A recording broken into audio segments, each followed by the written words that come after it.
Welcome to Restaurant Influencers presented by Entrepreneur. My name is Sean Walcha, founder of Cali BBQ and Cali BBQ Media.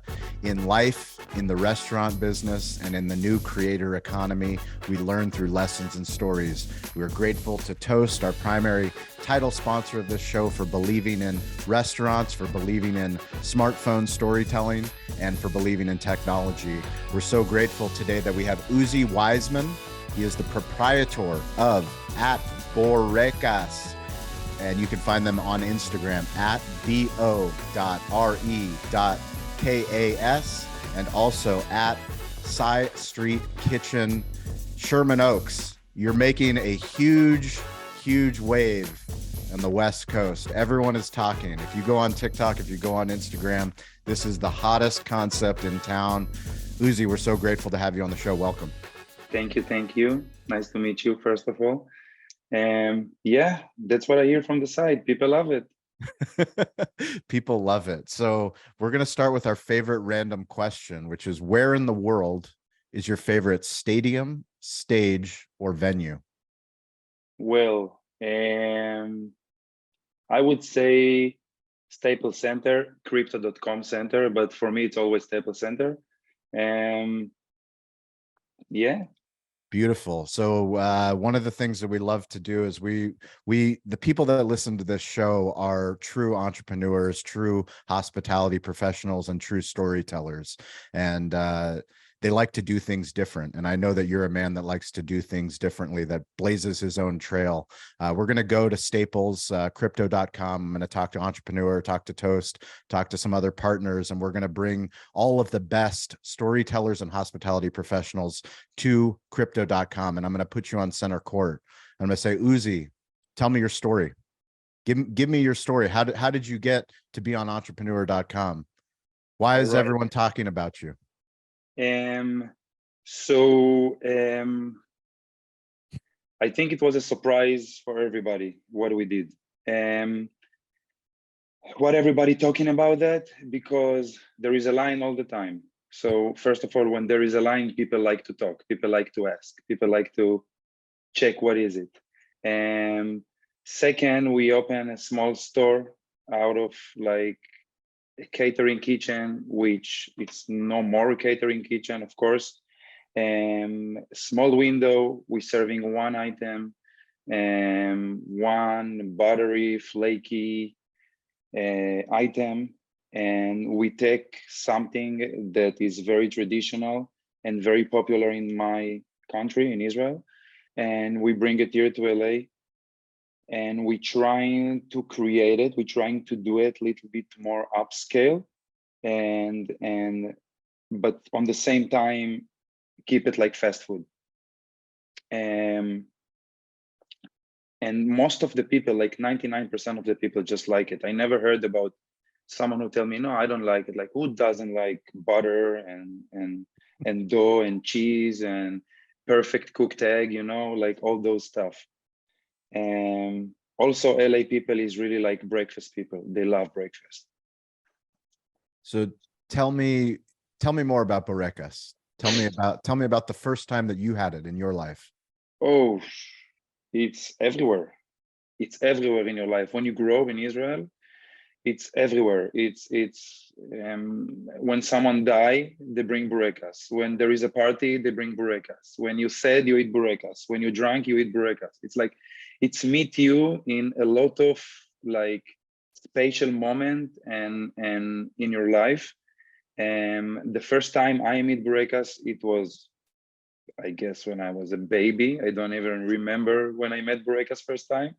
But I can tell you, it's definitely one of those foods that you always wanted. Like, in the second you smell it, you want it.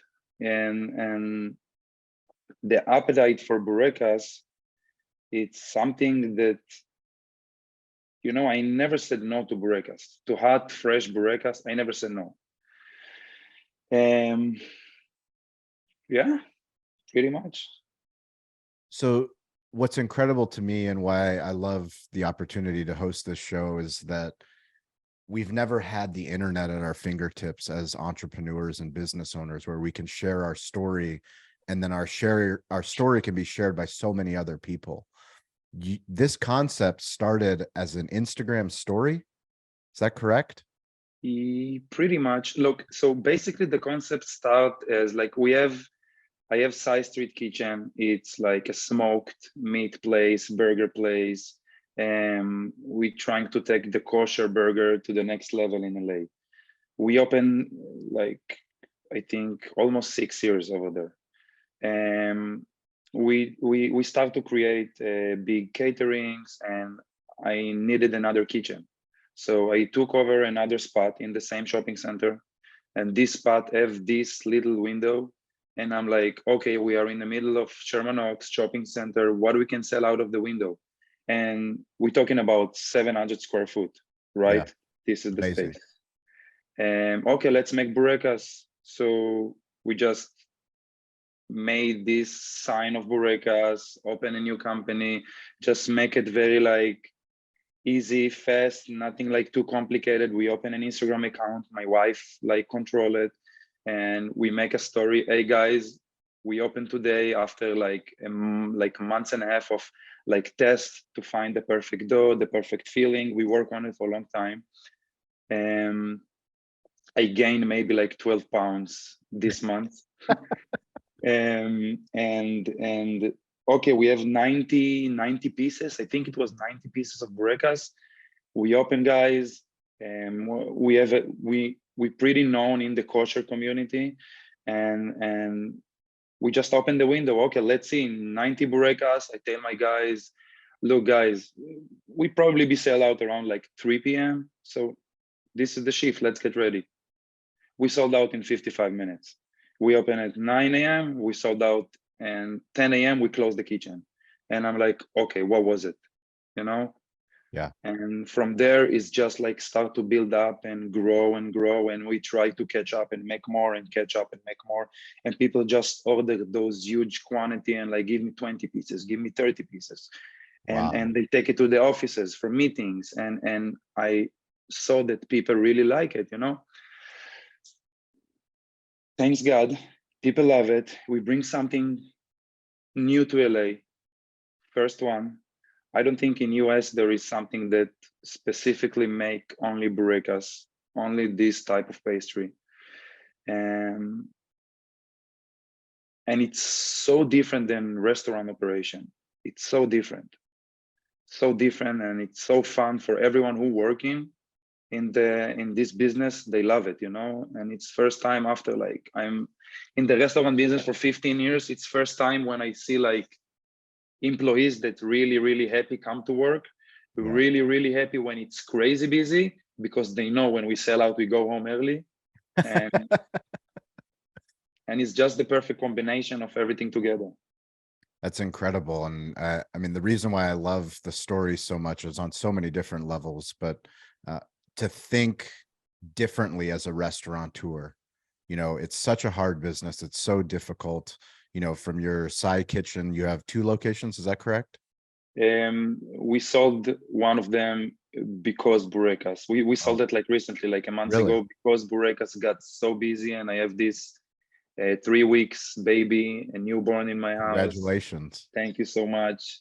Which I really want to be with, and you know, be next to him. And it was kind of like too much for me. Yeah. So we sold this location. So we are in Sherman Oaks right now. Yeah. Talk to me about becoming a father. Becoming a father, wow. It was amazing journey. Amazing. I delivered my wife. We did home birth. Like, wow.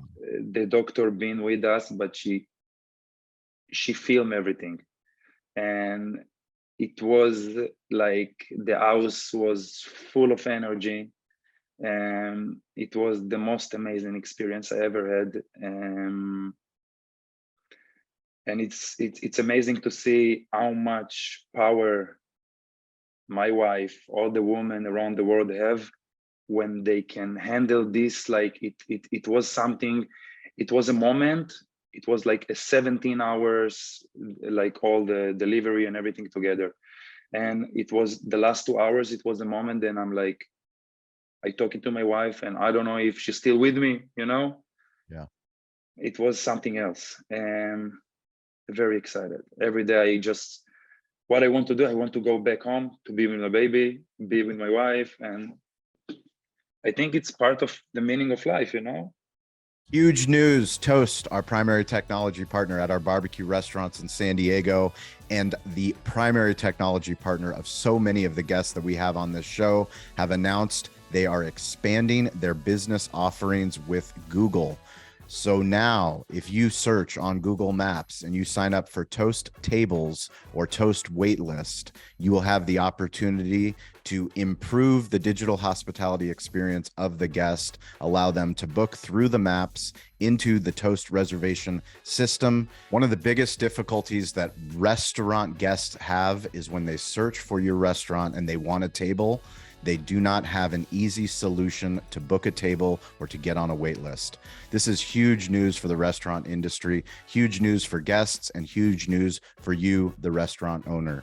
Check out Toast Tables today and find out the new integrated solution that they have. This is something that we've wanted for a long time. How do you integrate reservations, wait lists into your point of sale? Toast has done it. Check it out.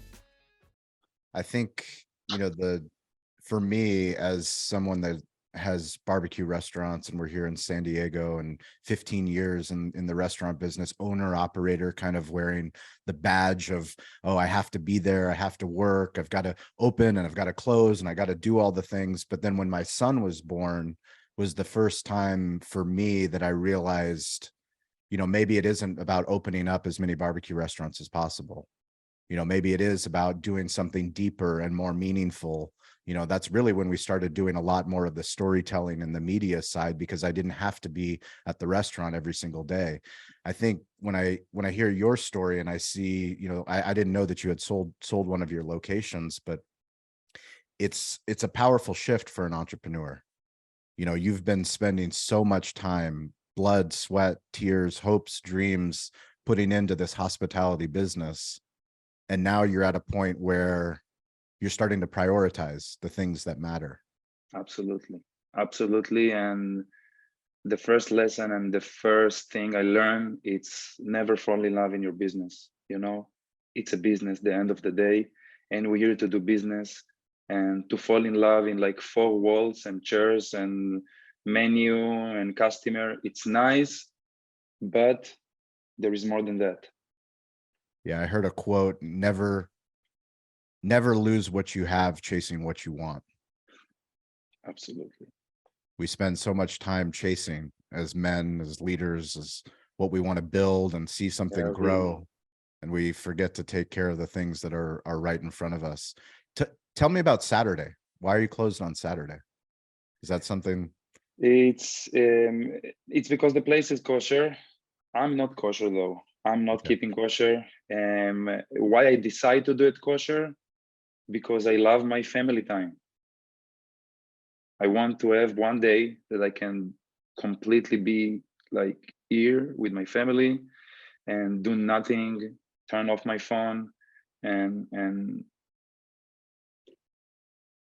this is the only reason. This is the only reason. Also from my guys, from my cooks, they have this. We close Friday.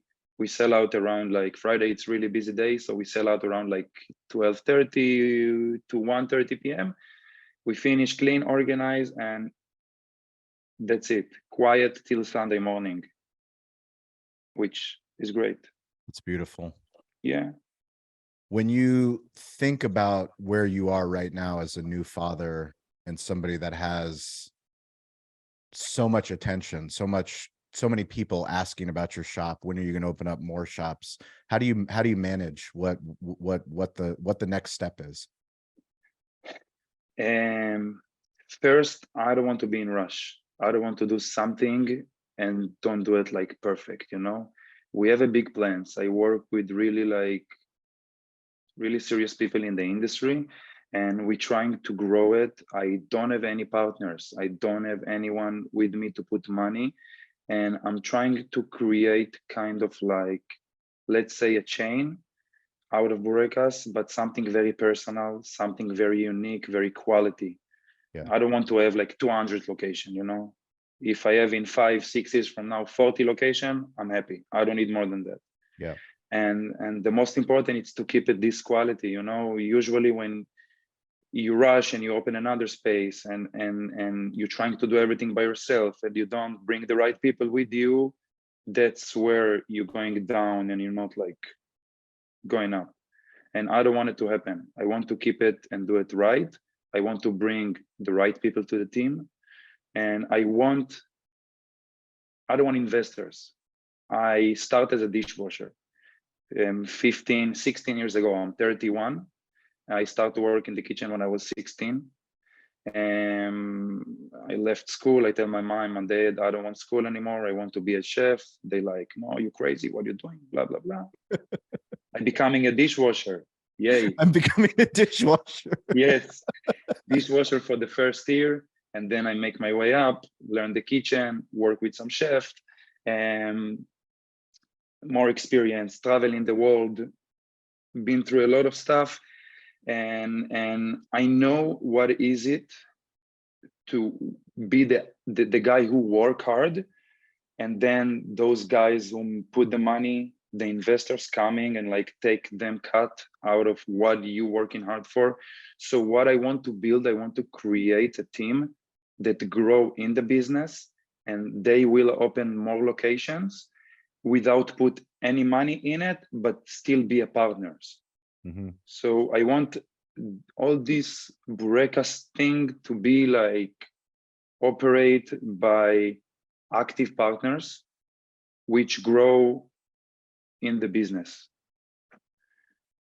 So this is basically the plan. And yeah, many people talk to me about like, can I put one? Can I give you money to, can I franchise it? Can you sell me the product? Can you do this, that? No, guys, this is not what I'm looking for. Yeah. But we're getting a lot of people talking to me about it. I can only imagine. I mean, the amount of press, it's amazing. Usually you will find when something's as hot as the concept is, you'll find some negativity. And I can't find, I literally went on every social media platform possible, and you name the foodie reviewer, the blog site, the entertainment site, the Jewish site, everybody is saying the praises. And I guess, how do you deal with somebody that does get disappointed? Have you had any negative reviews? It's not happened a lot. Not really. I don't really have a negative review. Sometimes one customer tell me the cheese is too salty. Well, take a different Bourekas. It's okay. Like nothing like crazy. We never got like crazy review, like bad review. The line is too long. What can I do? Tell people go home. Like.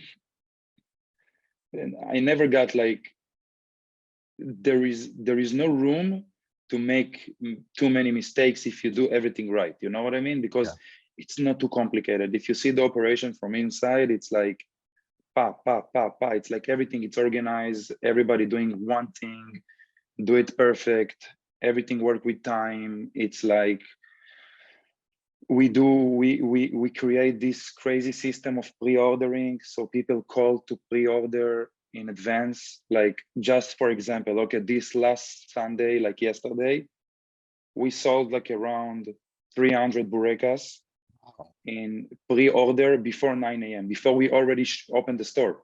Wow. So people coming, stand in line, the line is getting long and long.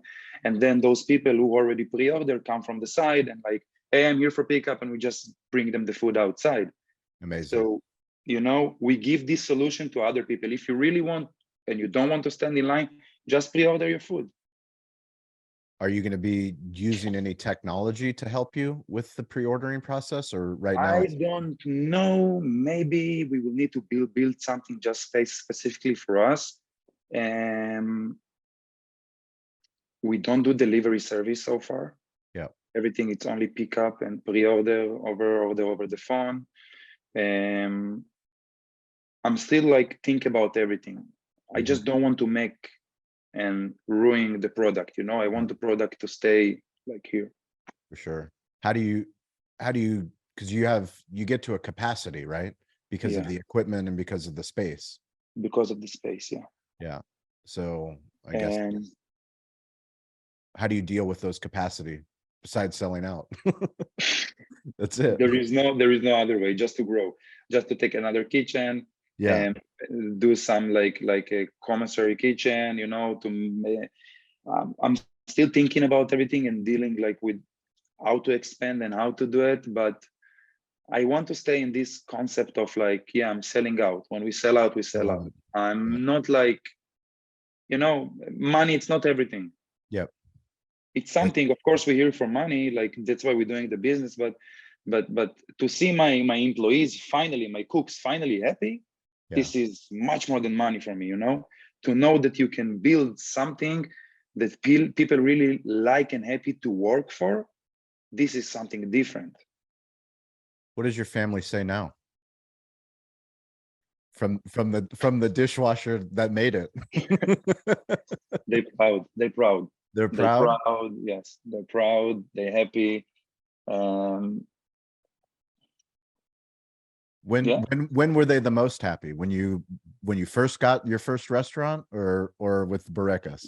If you ask my mom with the baby, she don't care about anything. Baby, that's grandma. She Yes. just care about that, and she Yes. always ask about that. And they're really happy with the Bourekas. They see what is the difference. Like with Bourekas, I can be home every day around like 5 p.m.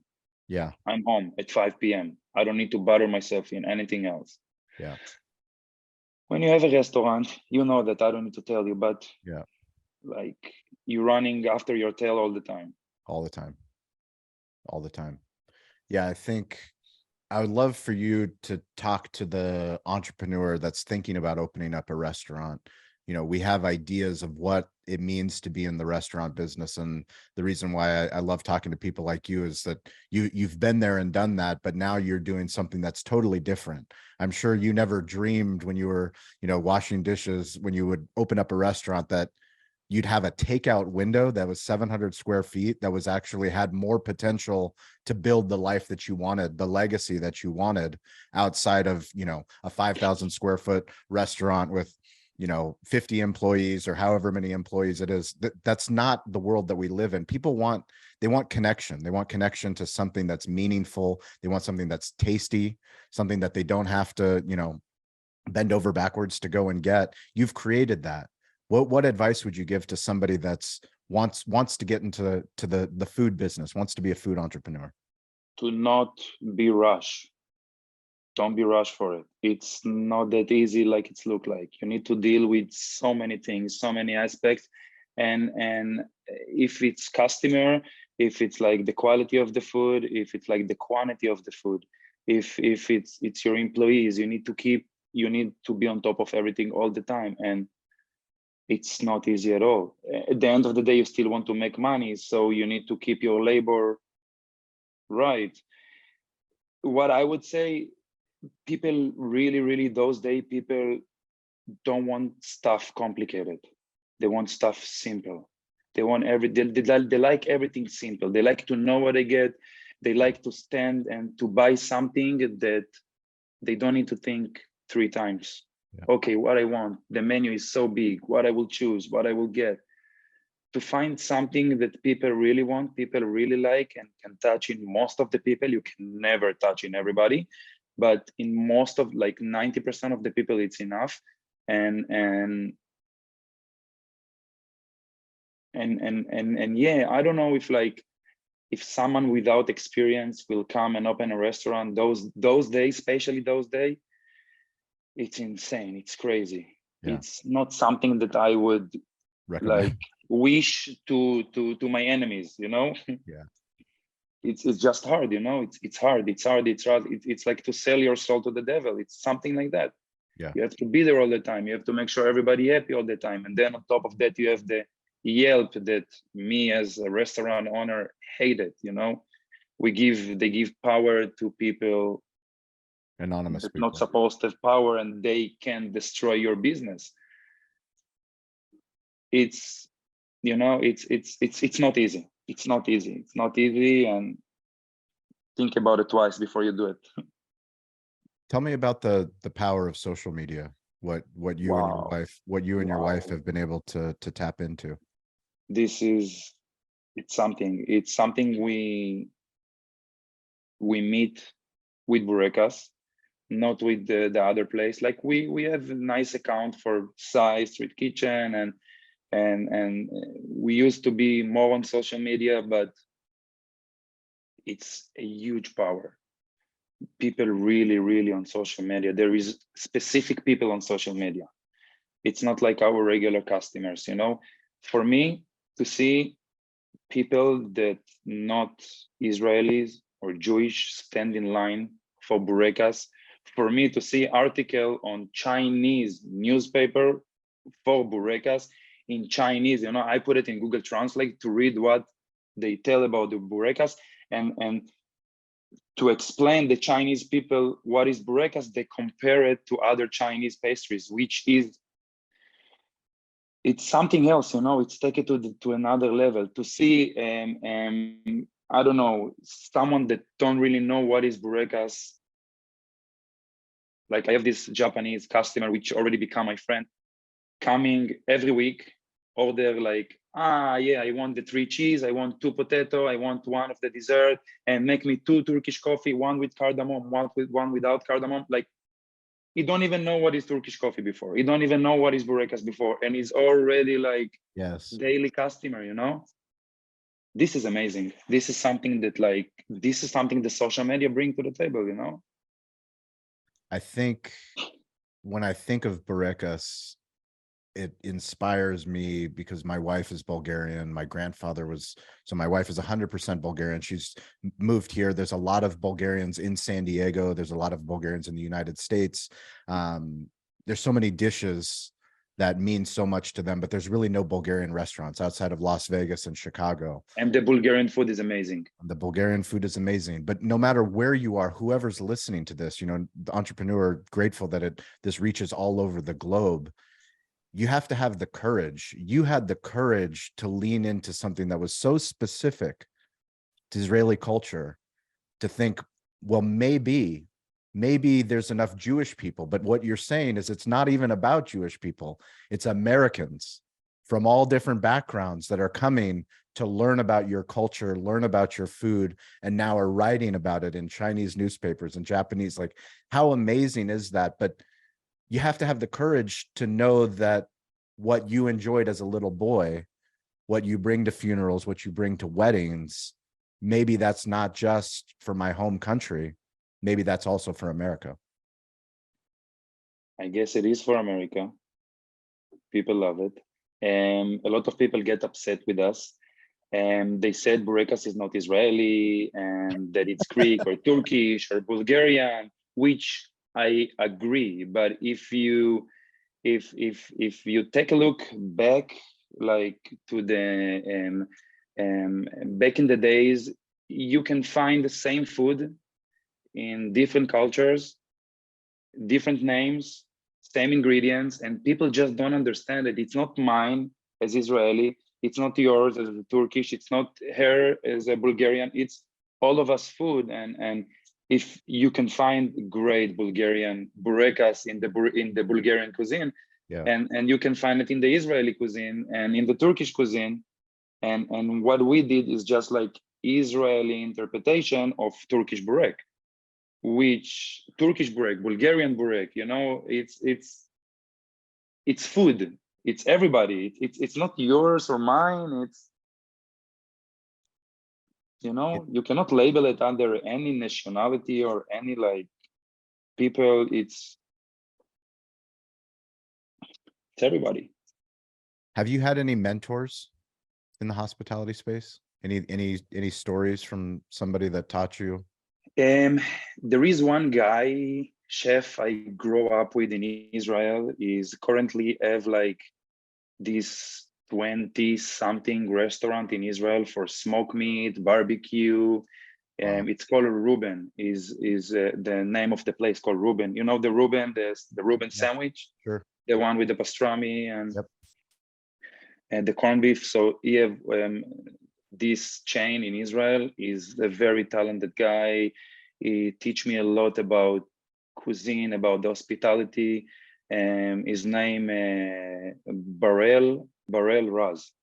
He's a chef. He's an amazing guy. We're still in touch. Or we talk like every second week.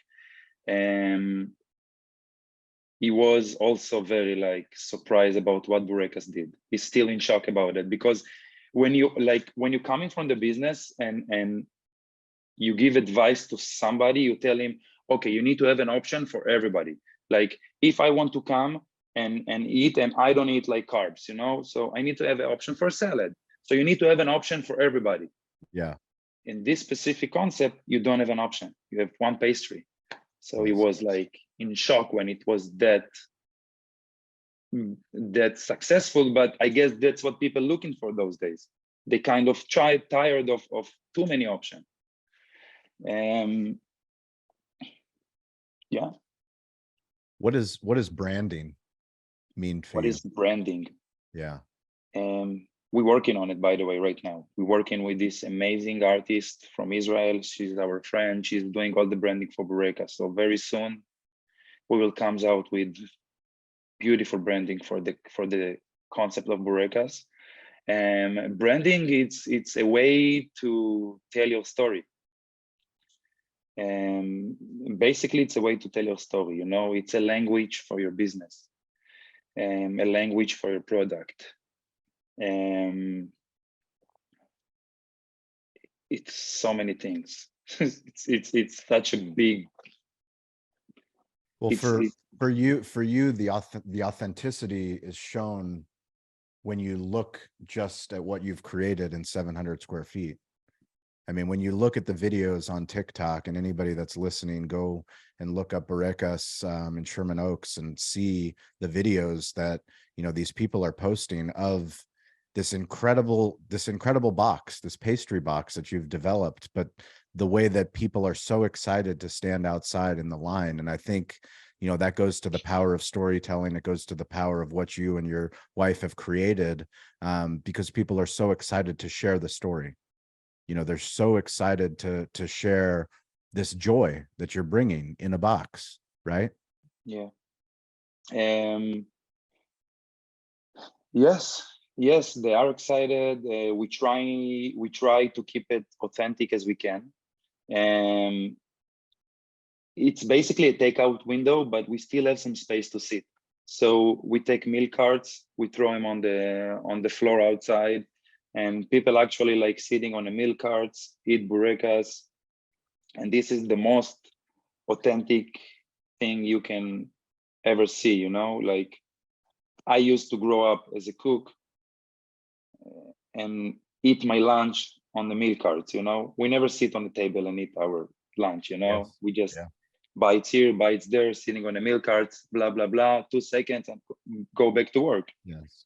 And to see those people, like the rich people, Yes. the average people, to take everybody together, no matter who are you, how much money you have, you will sit on this milk cart together and we will eat these Bourekas together. It's bring everybody to the same level and it show them like how authentic is it. And I think it's part of the flavor. It's part of everything, you know. It's part of the concept. When did you learn what hospitality means? Just experience.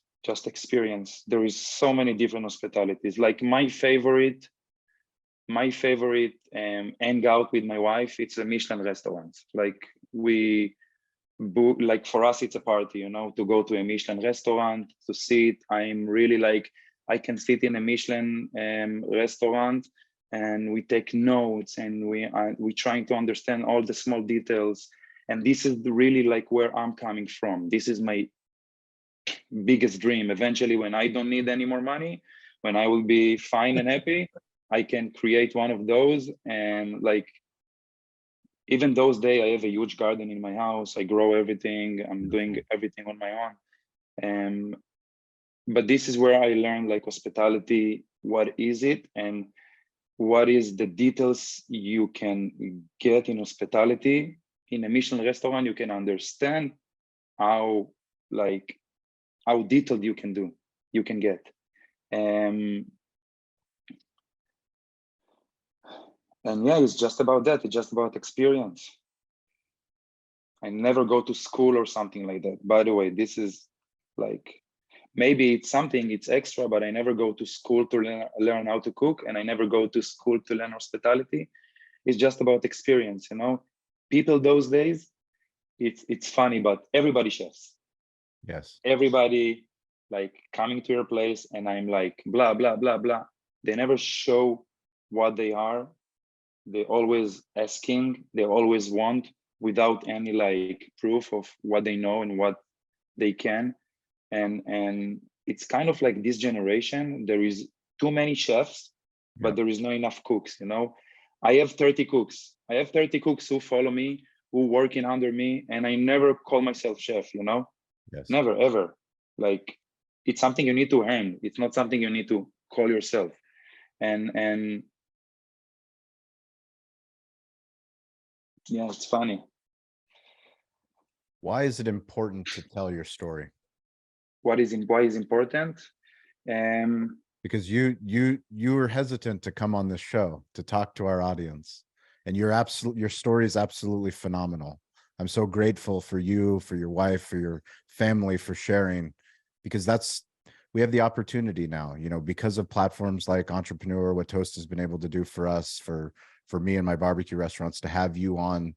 You know, I'm fortunate that I get to sit here with you and through a virtual space, but we get to connect with anybody that's listening, no matter where in the world you are. If you have dreams of being in the food business, the hospitality business, the restaurant business, it's such a hard business.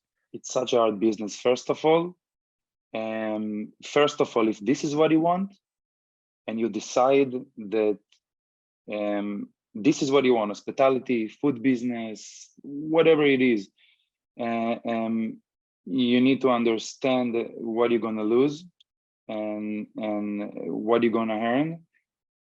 And after you did it, and after you find something you love, and you agree, like, find something you love and let it kill you. You know what I mean? You should know you can get killed. You know what I mean? Yes. And you need to know, like, I'm working when I opened PSY, the restaurant 6 years ago. I opened the restaurant with $5,000 in my bank account. I had the restaurant open for 6 months with no sign. Like, I don't have money to do anything. I work 16, 17 hours a day with my wife. She was on the register. I've been in the line. I had one guy work with me, help me wash dishes. I did everything. We did everything in the restaurant. Like, it's not a magic.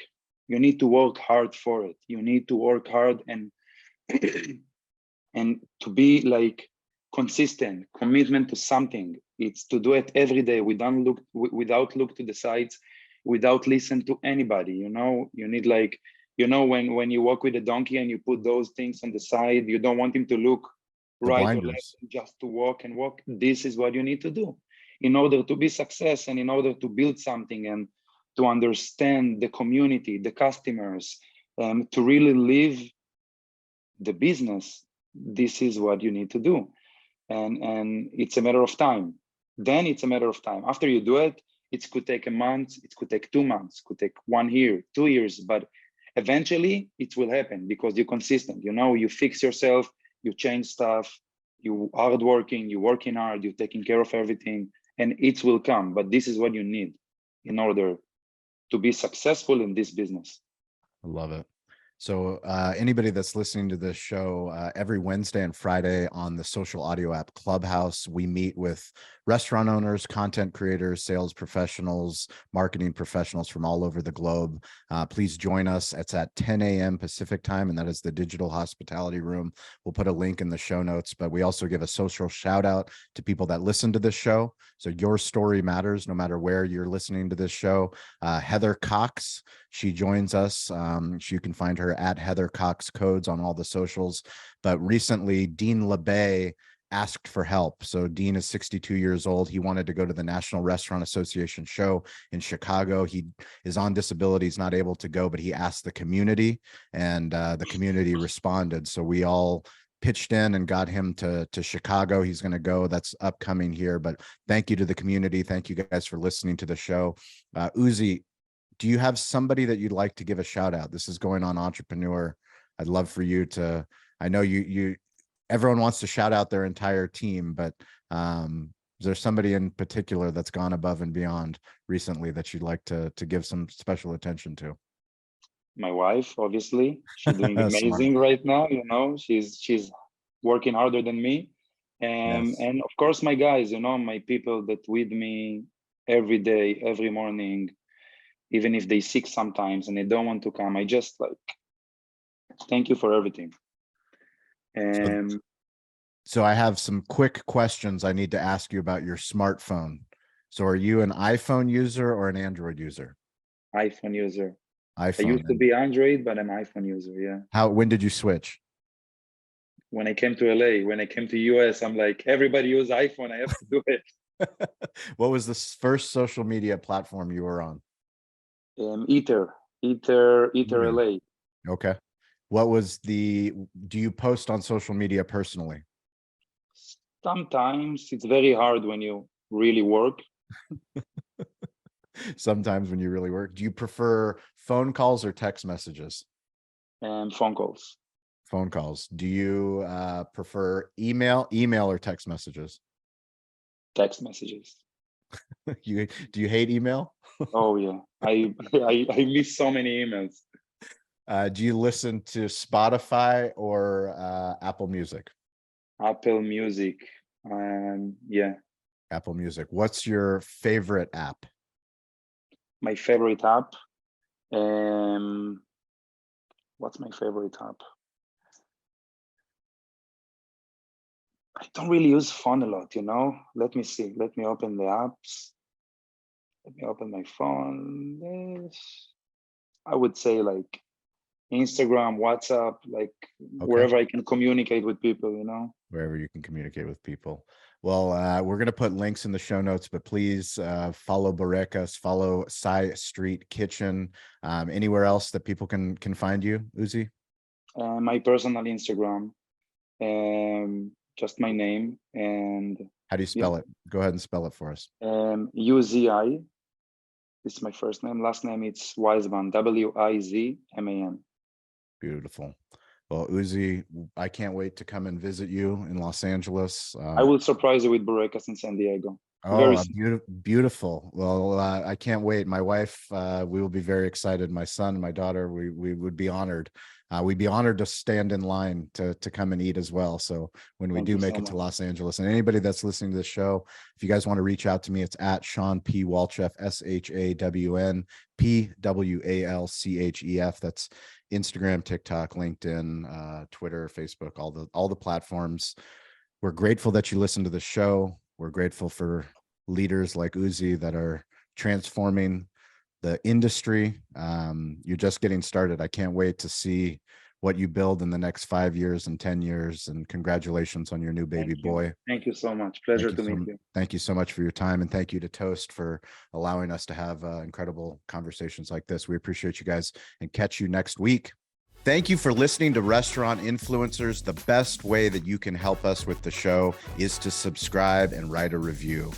We love the opportunity to connect with you no matter where you are on the globe, no matter what restaurant you are running. Please send us a DM on social at Sean P. Walchef. If you are interested in Toast, if you want to improve your digital hospitality, please send me a DM. I will get you in touch with a local Toast representative. We appreciate you listening to this show. The best way that you can help the show is share it with a friend, and we will catch you all next week, or we will see you on one of the digital playgrounds that we call social media.